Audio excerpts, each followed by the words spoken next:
It's going to be worth the wait. I guarantee it.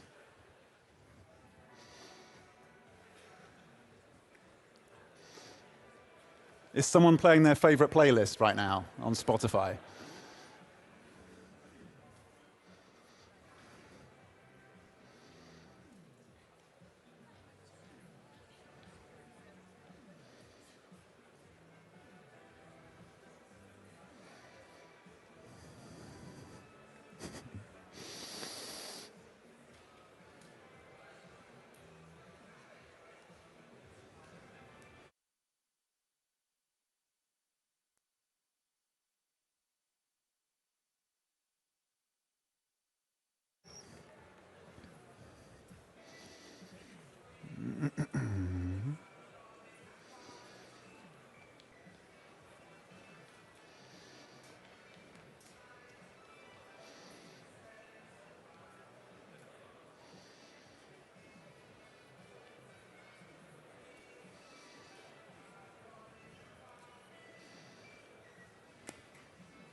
Okay.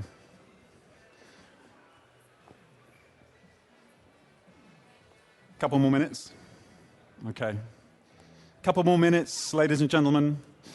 For the background, I think I'm getting my dates right. I believe Amazon was founded in 1994. Does that sound about right? The online digital marketplace for everything. And Blue Origin, Blue Origin, hands up, who would want because this may be the opportunity you get once in a lifetime to come on stage and ask for a seat in the capsule. No one? No hands? Be there. There's a few hands. There we go. I'm sure Jeff will be amenable if you ask nicely. There's a few more. And the Bezos Earth Fund, which I believe involved an investment of about 10 billion US dollars. So a major philanthropist, of course, as well. And everyone in Italy knows John Elkann, of course. Ferrari, Stellantis. Any Juventus fans here? Juventus fans? Yes, there we go.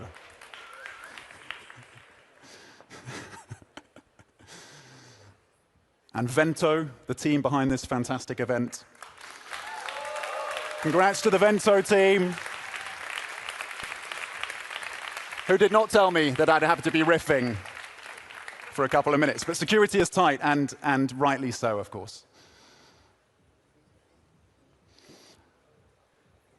Okay. It's going to be about an hour-long conversation, we hope, between John and Jeff, talking no doubt about leadership, about businesses into the future, about innovation, and maybe collaboration between Europe and the US on some of these key technologies. Please welcome to the stage, John Elkann and Jeff Bezos.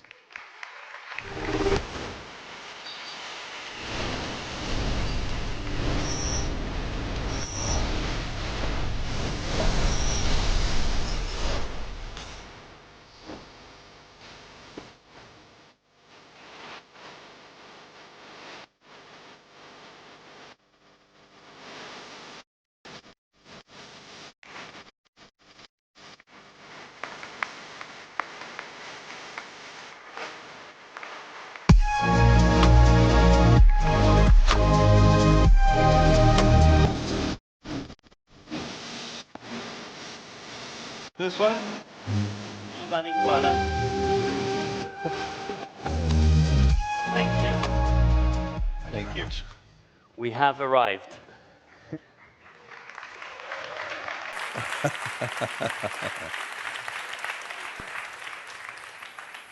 Thank you, Jeff, for being here in Torino. Last time was 2017. Yeah. And a lot has happened since. Yeah, for sure.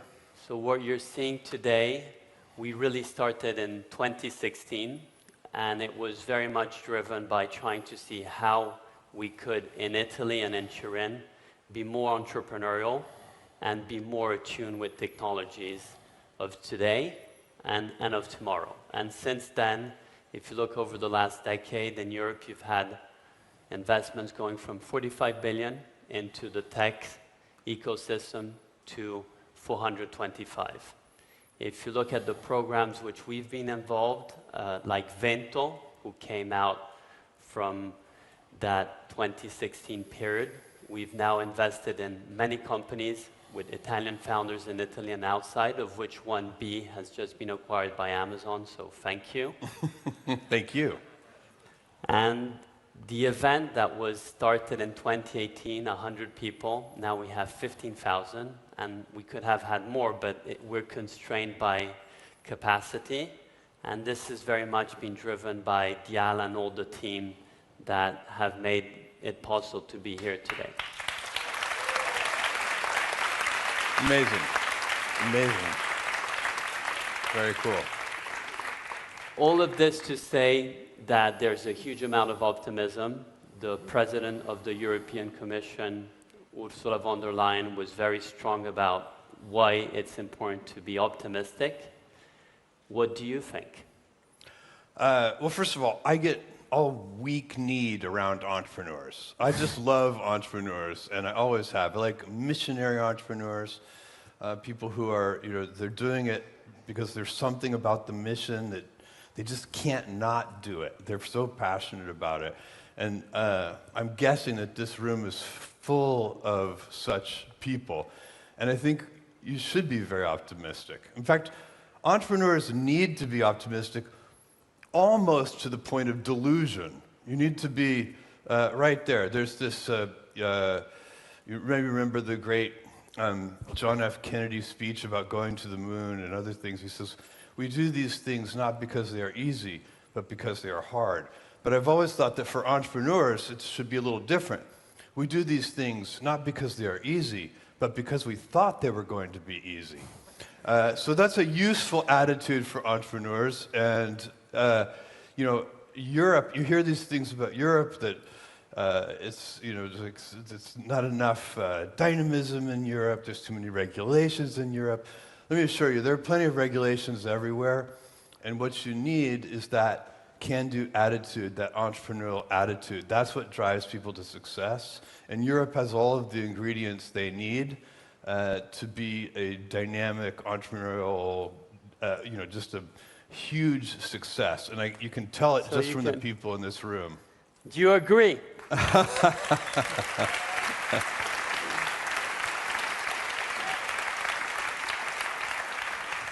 And of course, startup companies, small companies, thrive in moments of great and rapid change. Stability favors incumbents, and rapid change favors small, dynamic, nimble startup companies.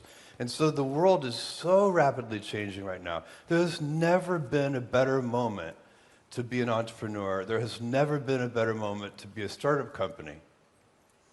And if you think about entrepreneurs and startup companies, Amazon now is a very large company. We are involved with very large companies, and there's this idea that if you want to be an entrepreneur, you should drop out from college, start your own company. Whilst if I look at my own experience, luckily I did not drop out from college and start my own company when I was studying engineering here, and I ended up working for a very large company back then, which was General Electric, where I did learn how to work, where I had colleagues from many different places who had a lot to teach me. And I was wondering if you had a different path than dropping out from college and starting your own company. If there are multiple paths, and if working for big companies is also not exciting, and within a large company, you could still be entrepreneurial.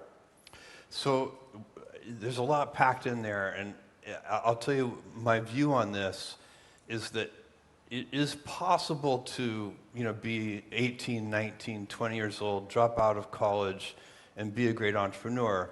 And the world is, we have famous examples of that working, Bill Gates, Mark Zuckerberg, etc. But these people are the exception. I always advise to young people, go work at a best practices company somewhere where you can learn a lot of basic fundamental things, how to hire really well, how to interview, etc. There's a lot of stuff you would learn in a great company that will help you. And then there's still lots of time to start a company after you have absorbed. It increases your odds, in my opinion. I started Amazon when I was 30, not when I was 20. And I think that extra 10 years of experience actually improved the odds that Amazon would succeed. So that would always be my And you finished advice. college. I finished college, and I enjoyed college, and I think it's been helpful to me. And then I went on and I worked for a really great company called D.E. Shaw & Co., where I learned a tremendous amount there. And working. And by the way, as you mentioned, when you're inside a big company, you can be entrepreneurial. Big companies need mavericks. They need people to lift them up and make them see new things. And it's up to the leadership of big companies, good companies, best practices companies, when they get larger, they defend their mavericks. They don't eject them. They figure out how to support them and keep them, driving change inside the company. Because really, most big companies get comfortable, and the mavericks cause discomfort. And so it's easy to keep them away and kind of drive them out. But you'll lose so much that way. At Amazon and at Blue Origin, we're very careful to keep our mavericks. And I think this is really important, Jeff, because what we're trying to do here is show the future, both from new companies who start, but companies also who transform and evolve. Yeah. And being clear that working for our companies, for Amazon, for Stellantis, for Blue Origin, for Ferrari, for CNH, is exciting. Yeah, And there are gigantic opportunities inside those companies. And you can also, on the back of that, and on the back of that experience, start companies that you would have had more difficulty in imagining if you started from scratch. And I think that's important to share this experience with all of you. And among the experiences that also I felt was important and being more personal, one of the similitudes that Jeff and I have is we have had the fortune of having a very loving family, and among our loving family, we had very strong relationships with our grandparents. And particularly, we had grandfathers who had a big influence in what we did. So I had a grandfather, he was very young, 56 years old, and he spent a lot of time with us. And he really was able to do two things which have been very meaningful for me. On one side, always try and stimulate curiosity. And the way he would do that was always asking questions of what we'd think. And it's quite rare that children get asked what they think. And in any different situation, if we go to a museum or if we'd meet someone, or if he'd always be interested and that stimulation of curiosity. And the second thing is responsibility. Since very young, he really would want us to make choices. Mm-hmm. And choices could be like, he liked to watch movies, had a very, very short attention span. So if the movie wasn't good, 5 minutes, it was gone. If you go half the way to the movie, that was success. And so we always had to choose the movie he would see. And so going from those small responsibilities to bigger responsibilities, like taking care of something that he thought was important, or a guest that he had. And that trust in us and that sense of responsibility are things that stayed very much with me. And I know you also had incredible grandparents and an incredible grandfather. And what stays as of today from him, from what he taught you? Well, you're right. This is something we have in common. My mother had me when she was very young. She had just turned 17 years old. She was still in high school in Albuquerque, New Mexico. In fact, they tried to kick her out of high school for being pregnant, and my grandfather said, no, you can't kick her out. It's a public school. She gets to finish high school. So anyways, there she was, pregnant with me in high school and finishing in her whole senior year after I was born. And because she was so young, my grandparents took me every summer so that she could have, some other kind of life for a few months. Not only she was, when you are a very, very young mother, you grow up very fast. And so every summer, from the age of 3 or 4 until I was about 16, I went and spent with my grandparents on their ranch in South Texas. And my grandfather, at that point, so I only knew him as a rancher. He had done a bunch of things in his life, but at that point he was a rancher. And he did, and this is quite common, I think, in rural areas, that people do everything themselves. He did his own veterinary work, he repaired everything. He had this D6 Caterpillar bulldozer that he'd bought for like $5,000 because it was completely broken down. And we spent an entire summer fixing it. And to get the transmission out of the thing, we had to build our own crane. And so he had an incredible resourcefulness to him. He believed he could solve any problem. And I sort of watched him, his veterinary work on the cattle. He would make his own needles. He would get a little piece of wire and heat it up with a blowtorch and pound it flat and then sharpen it and drill a little hole through it. Some of the cattle even survived. And I remember a very meaningful lesson that he gave you when you were in the car with your grandmother who used to smoke. Oh yes, that was a very formative moment for me. And I thought I was a very smart little kid. I was very confident. And I'm only at this point maybe 10 years old. And this was, this would have been 1974. And there were a lot of radio commercials on the car radio about how smoking cigarettes kills you. This was 10 years after the US Surgeon General's warning, and it was still like there was big campaigns to get people to stop smoking. And one of these radio commercials said, every puff on a cigarette takes 2 minutes off of your life. And my grandmother was a chain smoker. She smoked all day long, and so always when we were in the car, she would have the window down, and she'd be smoking the whole time. And I hated this. I thought it smelled bad, and I didn't like it. And I was listening to these radio commercials, and so I decided I would calculate how many years of her life she had taken off. If every puff is 2 minutes, and I did some estimating, and I stood up in the back of the car, and I proudly announced that she had taken, I don't remember what the number was, let's say 7 years off of her life. And I thought in my 10-year-old brain that they were going to congratulate me for being so clever, and instead she burst into tears.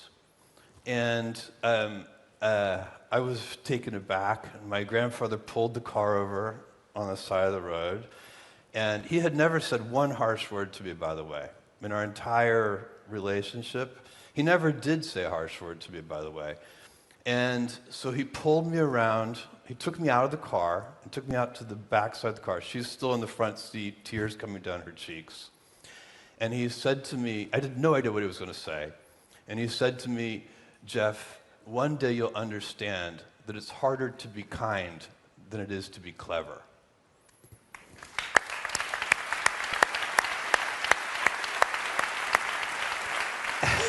And the reason I think this is a very meaningful lesson is because there's this idea that technology is clever but not kind. Yeah. And in some ways, it's a choice. Mm-hmm. And technology is just a tool that one can use. That's right. And you need to be clever to make technology, but you can be kind in applying it. Yeah. And I do think that for most of all, you should also feel very at ease, not only in being clever, but equally being kind in what you do. Yeah. And the demonstration of what you've built and what Amazon is doing, and in similar ways, different conversations over the years we've had of this idea that business is a harsh environment, there's a very important humane side of it. Yes. And then what we do is really we put technology and cleverness to the service of others. And you can do that in a way which is kind Yeah. and valuable. Yes. And I think long-term thinking squares these things. So whenever you're in a situation where it seems that short-term, you're doing a business deal with someone, and if you think you're never going to deal with them again, then maybe you would come to a certain answer. But if you realize, I'm probably going to deal with this person for the rest of my life in one way or another, you come to a different answer. And so long-term thinking, whether it's with your customers or your business partners, or even with family members and loved ones, thinking about, okay, what do I want this to be like, not just right now, but 5 years from now, 10 years from now, 20 years from now. So in retail, I would always rather lose a sale than lose a customer. And you're thinking long-term. And shareholders and customers and the business, everyone is aligned if you think out 10 or 20 years. And that is also important in moments like the ones we're living, where there's a lot of uncertainty, Yes. a lot of angst. If you just get devoured by now, you'll lose the optimism for tomorrow. And I do feel that if you do look at long term, and if you think on decades rather than months, yes, what matters today is important for 10 years. Yes. And if you have that idea that 10 years things will be better and that we will have made progress, it helps today and it does relieve a lot of angst. It also helps you decide what to focus on. So if, in a world that's rapidly changing, and because of AI and all the technologies we have and the dynamism in the world, so many things are changing, and they're changing so rapidly. So if you think long term, it forces you to think, what are the points of stability? What is not going to change? And one of the things that changes very slowly is customer needs. And so you can build a strategy around customer needs that will have durability. It will be durable in time. So an example, Amazon, is that customers like fast deliveries. And so you would never expect 10 years from now, it would be impossible to imagine a customer saying, I love Amazon, I just wish you delivered a little more slowly. Or, I love Amazon, I just wish your prices were a little higher. Or, at Blue Origin, I love your rockets, but I just wish they were a little less reliable. And so these ideas, these big ideas that are customer-based, they start with the customer. It's an idea that is in the customer's brain. Those are the ones, because human nature doesn't change rapidly. And so what we as customers want tends to change slowly. And if you base your energies and direction and strategies and tactics, everything that makes a company effective around those customer needs, then you can change the details of how you get there all the time, because the world is changing so rapidly. The technologies will change, your competitive set will change. Everything will change except those needs. And so that's another way that long-term thinking is protective, because it forces you to think about the real customer needs, to center those as your big ideas, and then put energy into them in 100 ways, and to be very dynamic. I'd always say be stubborn on the vision and flexible on the details. And you have to be, because the world is changing, and you change your mind. I've noticed that people who are right a lot change their mind a lot.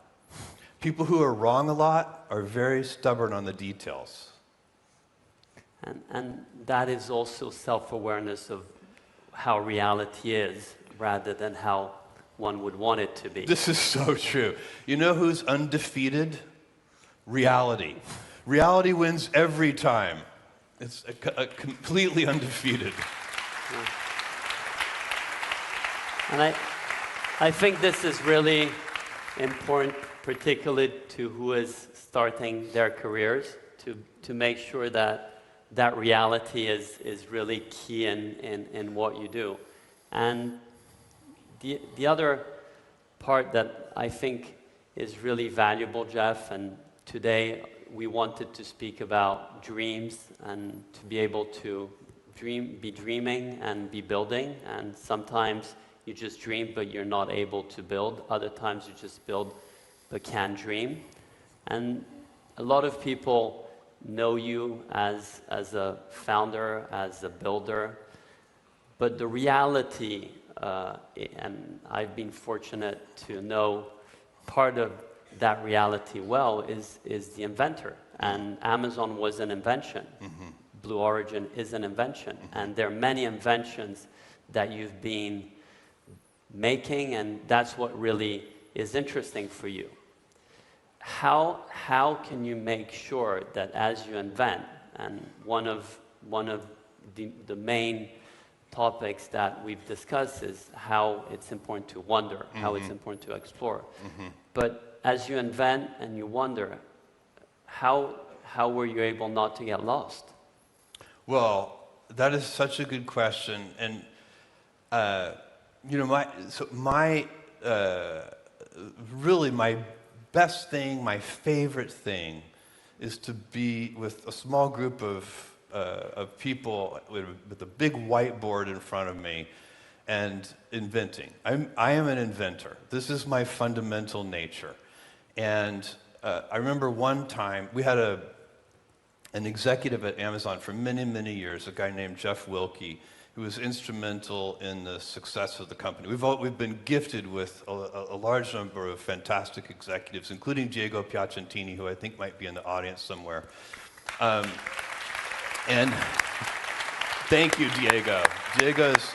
Diego's contributions to Amazon are legendary. And to Vento too. So thank you, Diego. And so one day in the early days, because I literally put me in front of a whiteboard and I can come up with 100 ideas in half an hour. And early in Amazon's history, Jeff Wilke came to me one day. He worked for Amazon for a quarter of a century, but this is when he probably knew me only for a year. And he said, "Jeff, you have enough ideas to destroy Amazon." And this was such a shocking idea for me. You know, as a founder, I had the great luxury of always being able to hire my tutors. They would hire these experienced senior executives, brilliant people like Diego and Jeff Wilke, and there were several others too. And I would listen to them, and they would teach me. And Jeff said, "You have enough ideas per minute, per day, per week to destroy Amazon." I was like, what do you mean? He's like, "You have to release the work at the right rate that the organization can accept it." And he was a manufacturing expert, and so you know his view of the world was every time I released an idea, I was creating a backlog, a queue, work in process. And because it was just stacking up, it was adding no value, and in fact, it was creating distraction. And so he said, "Look, you have to figure out when to release these new ideas at a rate that the organization can accept them." And this was, I mean, this sounds so obvious, but it was not obvious at the time to me. And this was a profound insight for me. And so I started prioritizing the ideas better, keeping lists of them, keeping them to myself until the organization was ready for the ideas. And then I also started figuring out, how can I build an organization that can be ready for more ideas? That's about having the right senior team and the right leadership and getting those people the executive bandwidth so that they could do more ideas per unit time. And so, and that is what we built. We built a company that's very good at inventing and doing more than one thing at a time. And you do want to build, as the company gets bigger, you do want to be able to do more than one thing at a time. But that idea of releasing the work was very profound for me. And it made us operationally more effective while still being inventive. And do you think you're a better inventor on the back of that? So the actual inventions that... Probably, because it also forces you, if you are releasing the ideas at their time, it forces you to prioritize them better. You end up sharpening the ideas better. And so, yeah, it probably does. And But you have to wander. Thank you. Wandering, just one more thing on wandering. Wandering is so important because wandering is a kind of humility.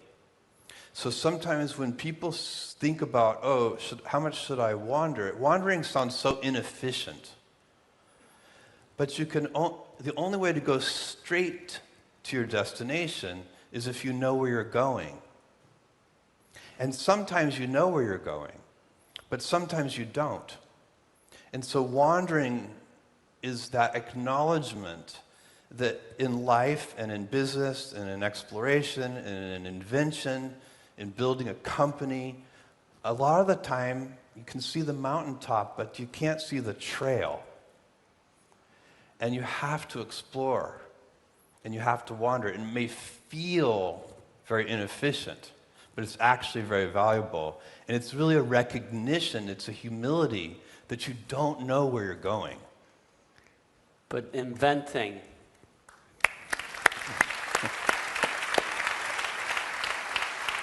But inventing has a dose that is not efficient.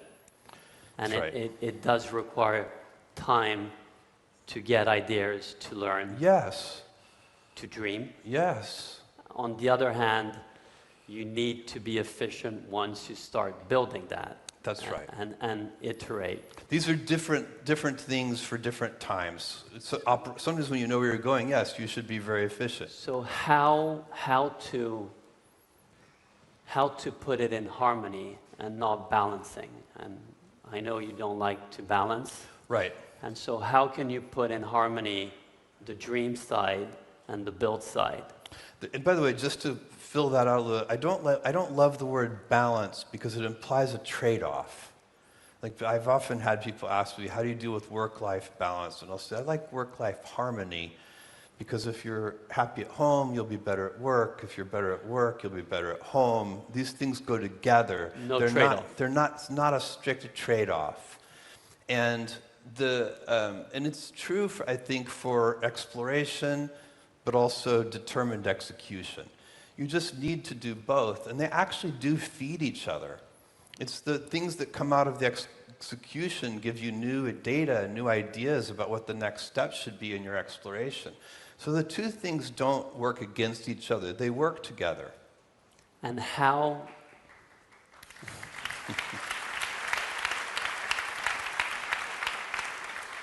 So how would you advise young founders in practical terms to be able to be in harmony with both? The touchstone, the thing you always go back to, is those customer needs.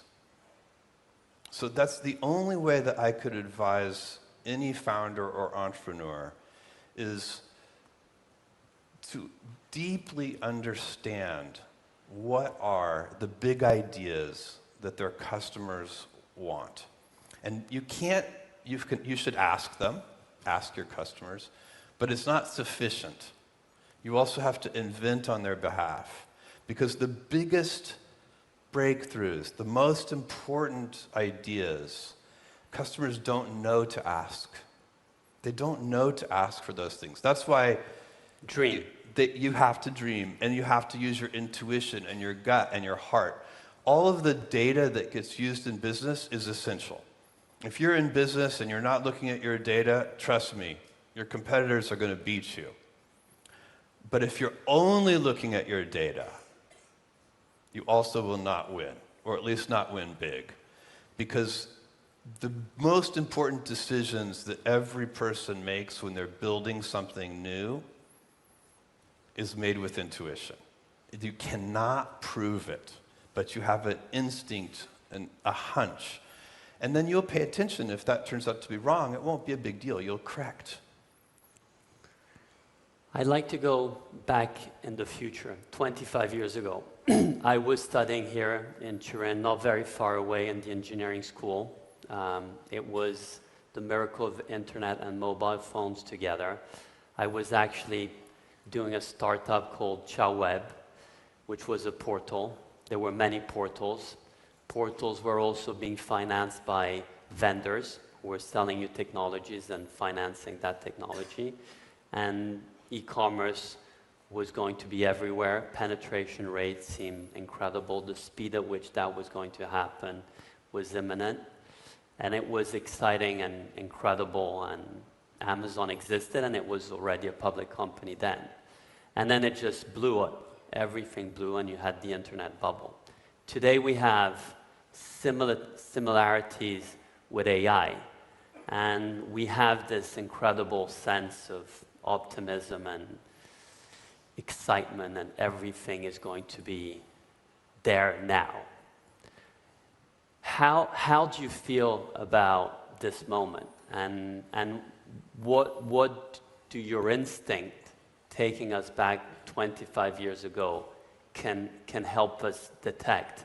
Because my instincts are of caution. Mm-hmm.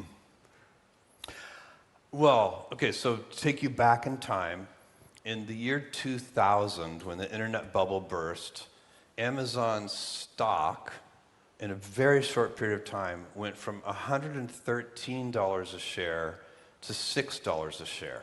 And by the way, it's split many times since then. I don't know, 20 for 1 or maybe even more. I don't have the number. But so these prices have nothing to do with today's stock prices. But to go from 113 to 6 in a short period of time was very concerning. And shareholders were upset, employees were nervous. We had all of our employee base, their parents were all calling our employees and saying, "Are you okay?" You know, this was the environment of great nervousness. But I looked at the numbers in the business, and every month, as the stock price went from 113 to 6, a number of customers went up every month. Our gross profits went up every month. Our operating expense, we were still in a loss position, but our losses as a percentage of sales went down every month.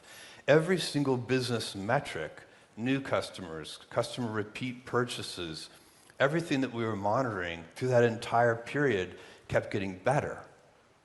And so that's one observation about bubbles in general.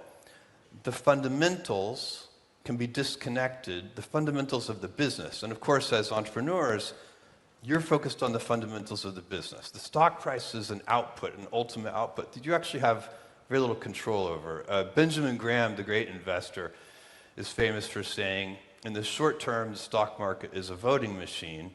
In the long term, it's a weighing machine. And so as founders and entrepreneurs and business people, our job is to build a heavy company. We want to build a company that when it is weighed, it is a very heavy company. We do not want to focus on the stock price.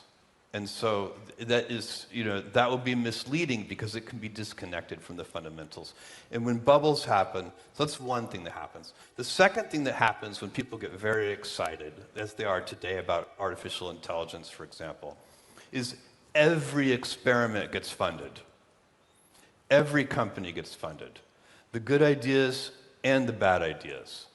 And investors have a hard time in the middle of this excitement distinguishing between the good ideas and the bad ideas. And so that's also probably happening today. But it doesn't mean that anything that's happening isn't real. Like, AI is real, and it is going to change every industry. In fact, it's a very unusual technology in that regard, in that it's a horizontal enabling layer. Today we talk about AI-first companies like OpenAI and Anthropic and Mistral and so on and so on and so on.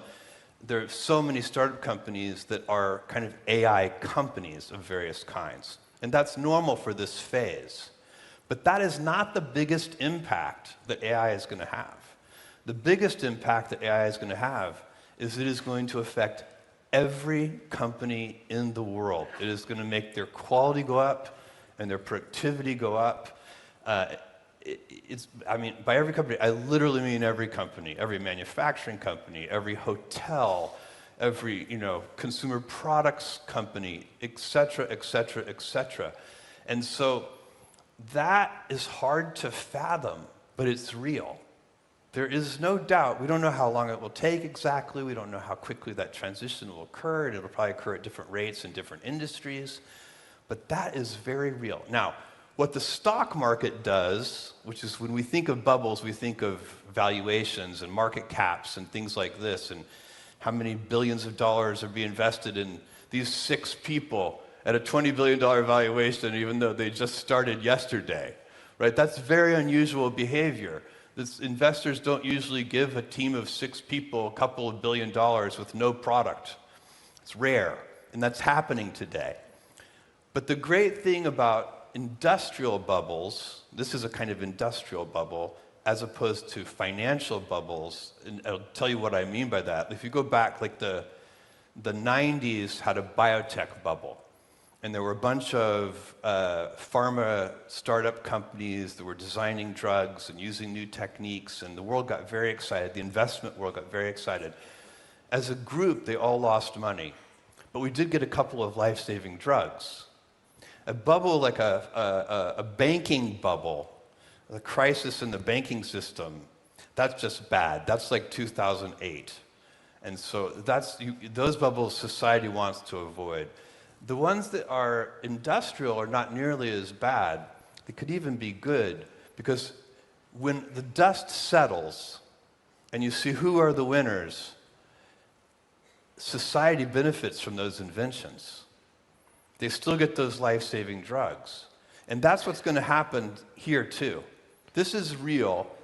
The benefits to society from AI are going to be gigantic. And if we go back 25 years ago, when the internet was in that bubblish moment, no one would have predicted a lot of the industrial benefits of that industrial bubble. And the fiber, huge investments that were put in infrastructure. It's a perfect example. That all of that fiber optic cable that got laid, and by the way, the companies who laid all that cable went out of business. They literally went bankrupt. But the fiber optic cable was still there, and we got to use it.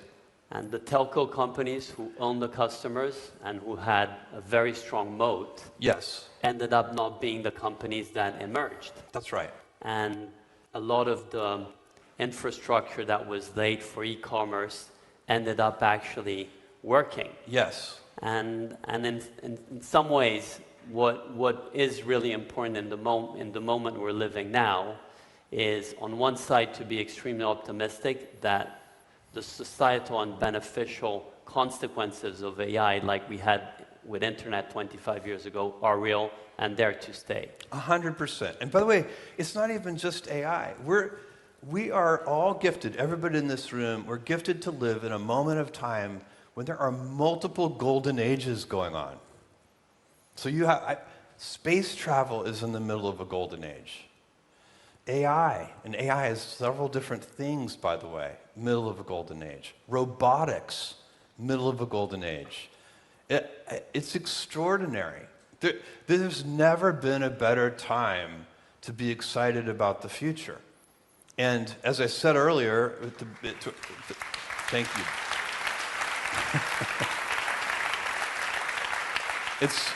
This rapid rate of change is fantastic for entrepreneurs. And I think what's really important of what we just discussed is, on one side, to decorrelate the bubbles and their bursting consequences that might or might not happen from the actual reality. Exactly. And that if you look at AI, similarly to the internet or similarly to electricity, it's going to be broadly diffused. Correct. And it will go everywhere, and everyone, from us as people to companies, will be using it and benefiting from it. That's right. And so we need to just be extremely open in being able to adopt it, and not necessarily think like back in the days that electricity was only going to be applied for light bulbs, or electricity was only going to be applied for a fridge. Civilizational abundance comes from our inventions. So 10,000 years ago, or whenever it was, somebody invented the plow, and we all got richer. And that's what happens. One step at a time, we build tools, and the tools increase I'm talking about all of civilization. These tools increase our abundance. And that pattern will continue, and AI is a gigantic part of that. Space travel is going to be a big part of that. I don't see how anybody can be discouraged who is alive right now. And as we come to a conclusion of this talk, though I would have enjoyed to continue it for much longer, Jeff, the future we have ahead, and as you said, we should be very encouraged by its future. And we had during these days a lot of what's happening, which is at the intersection of software and hardware, or at the intersections of bits and atoms. And we had here one of our companies, CNH, the CEO Garrett spoke about tech and iron, agriculture equipment, and how that's becoming very different, and somehow these are becoming robots. Yeah. Cars, we had Archer company we're associated, and how cars are becoming flying cars. The reality is my daughter, Vita, who's here, was very disappointed when I showed her a flying car, which is a child of a helicopter and a drone, and it's not actually a car that then flies, but it will happen. And healthcare, which is a sector where we've been spending a lot of time and looking at machines that Philips do, where surgery is going to become more and more precise and more clever thanks to this combination. We are in Turin, which not only has its roots in cars and automotive, but also in aviation and space. Because from the engines that were applied to cars and multiple machines, trucks, agricultural equipment, they also went in planes and ultimately on rockets. And combustion will stay on rockets. Yeah. And we have a very strong base here in Turin, a lot of companies, a lot of excitement. You're spending a huge amount of time in Blue Origin. Yeah. Very few people know how hard you're working on it. And the truth is, you haven't really stepped down. On the contrary, you just went much faster forward. Can you tell us a little bit about how the world looks like 10, 50 years from now? Well, so I am working very hard on Blue Origin. I'm working very hard on AI. I'm the least retired person in the world, and I will never retire because work is too much fun. It will never happen. And Lauren is, you're for it. She knows it makes me happy. And so look, Blue Origin, we're at the end of this month, or maybe the first week in November, we're going to launch our New Glenn vehicle, and we're sending NASA's Escapade satellite into orbit around Mars. So that's about to happen. We are building a lunar lander that is going to land on the moon here in just a few years, and also very exciting. It's hydrogen powered. We developed being 20-degree Kelvin, very, very cold, 20 degrees above absolute zero, 20-degree Kelvin electric-powered, solar-powered cryocoolers, so that we can keep liquid hydrogen liquid and have it be a storable propellant in space. This is very hard to do. We already have made amazing progress on it, because hydrogen is the highest performing fuel for rocketry, for space travel, but it has this problem that it has to be kept so cold that historically it hasn't been able to be used on deep space missions because it just boils away. So we're solving that problem, making hydrogen a storable fuel. We are doing R&D into how to build solar cells from lunar regolith on the surface of the moon. Because if you're going to go to the moon and stay on the moon, you need to be using the resources of the moon. You need to be harvesting the moon to make that cost effective. So the moon will be a launch pad. The moon is a gift from the universe. It's so close to Earth. It's only 3.5 days away. We can launch and get to the moon anytime. Unfortunately, to get to other planetary bodies, they have very rare launch windows. Mars, you can go to Mars once every 26 months or so. And so the moon is really a gift, and it has a very low gravitational field, only 1/6 of Earth's, which means it takes about 30 times less energy to lift a kilogram of mass off the moon than it does to lift it off the Earth. So we can use the moon as a rocket fuel depot to go to the rest of the solar system. One of the things that's going to happen in the next, it's hard to know exactly when, it's 10 plus years, but I bet it's not more than 20 years. We're going to start building these giant gigawatt data centers in space. So these giant training clusters, those will be better built in space because we have solar power there 24/7, and the solar power there are no clouds and no rain, no weather. So you can build. We will be able to beat the cost of terrestrial data centers in space in the next couple of decades. And so space will end up being one of the places that keeps making Earth better. It already has happened with weather satellites. It's already happened with communication satellites. The next step is going to be data centers and then other kinds of manufacturing. And will we be able to travel on Earth faster? Yeah, I think so. Eventually, this is very challenging. This kind of hypersonic travel on Earth, Up and down. The point-to-point ballistic travel. It doesn't break any laws of physics. It's difficult in some ways. Rockets tend to be very noisy, so people probably don't want them like in their downtown areas. So we'll have to figure out exactly how that works. But there may be other ways of doing hypersonic travel too. So I do think that will happen. And living in space, when do you think we'll be living in space? Well, I believe we'll have in the next kind of couple of decades, I believe there will be millions of people living in space. That's how fast this is going to accelerate. It's interesting too because they'll mostly be living there because they want to. Our robotic technology is getting so good. We don't need people to live in space. Anything that we need done, if you need to do some work on the surface of the moon or anywhere else, we will be able to send robots to do that work. And that will be much more cost effective than sending humans. And if you were to advise a movie or a book of sci-fi that's, in your view, more truth to what we expect, what would that be? And I'm asking because I know you love sci-fi, and I've been so disappointed myself of seeing how you always read and see these movies and it never happens. I've read so much science fiction, just starting in that little town in South Texas where I spent my summers with my grandfather. Someone had donated his science fiction collection to the local library, which is this town of only 3,000 people. And over the course of a few summers, I read my way through that, all the classics, Asimov and Heinlein and so on. Something that I would recommend is the Culture series, only because it has such an interesting utopian take on the intersection of humanity and artificial intelligence.